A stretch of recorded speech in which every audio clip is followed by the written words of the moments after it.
This episode is brought to you by CuriosityStream. During the Napoleonic Wars, the Portuguese monarchy under John VI fled to Brazil and set up court there, leaving Portugal largely under control of the British, who were fighting the French at the time.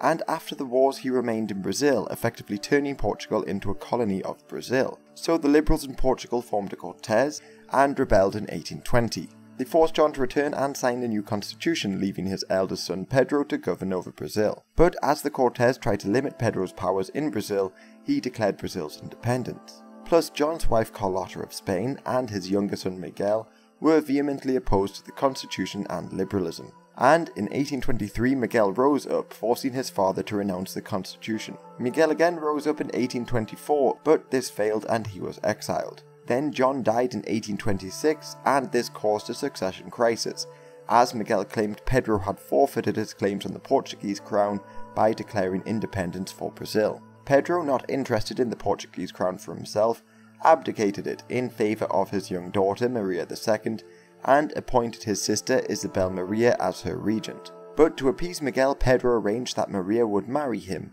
but in 1827 Isabel Maria became ill, so Miguel returned from exile to be the new regent. However, he began dismissing many liberal officers and filled the ministry positions with his allies, and was declared king. The liberal soldiers in urban centres unsuccessfully rose up in May, and many fled the country as Miguel began targeting any opposition. But under the Duke of Terceira, the liberals seized the Azores, and it remained the only territory still loyal to Maria.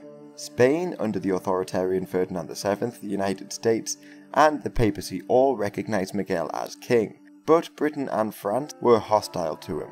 Meanwhile, in Brazil, Pedro had fought the Argentinians and crushed an independence movement, but struggled to find a favourable balance between liberalism and conservatism. Then in 1831, radical Brazilians attacked Portuguese in the Night of Bottles, and as protests against him spread, he abdicated in favour of his son and set sail for Europe. While in Portugal, Miguel began arresting foreigners for allegedly inciting revolt. Louis Philippe of France demanded they be released, but this was refused, so in May a French fleet was sent to Lisbon, and to break the blockade of the Azores. Miguel, however, still refused to meet French demands, so more French ships arrived in late June, and after defeating the Portuguese navy, bombarded the Belém Tower in July.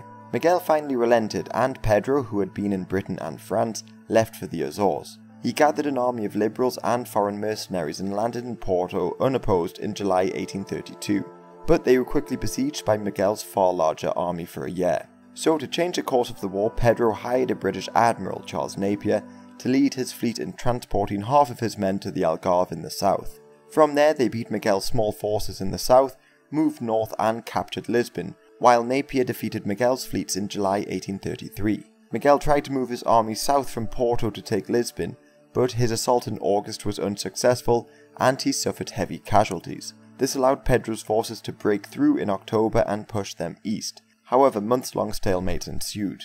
Meanwhile, in Spain, Ferdinand VII died, but he had changed the law so his daughter Isabel was made queen. She had the support of the liberals, but her conservative uncle Carlos, who was in Portugal, claimed the throne, starting the First Carlist War. Miguel refused to hand him over to the Spanish, so the Spanish liberals formed an alliance with Pedro and began sending troops into Portugal to capture Carlos. Then, as all of Iberia was embroiled in a struggle between absolutism and constitutionalism, Britain and France signed the Quadruple Alliance with the liberal rulers in Portugal and Spain. So the liberals went on the offensive and took Braga in April 1834 and defeated Miguel in battle in May.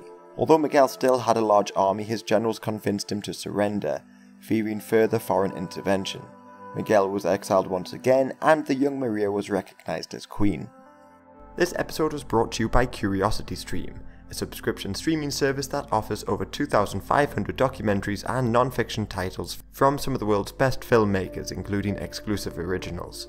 Get unlimited access starting at just $2.99 a month or $19.99 a year. And for my audience, the first 30 days are completely free if you sign up at curiositystream.com/Jabzy. And as you are all history fans here, they have a wide selection of history shows available, including things like the history of food, and I have just finished watching The Celts, Blood, Iron and Sacrifice, which I highly recommend.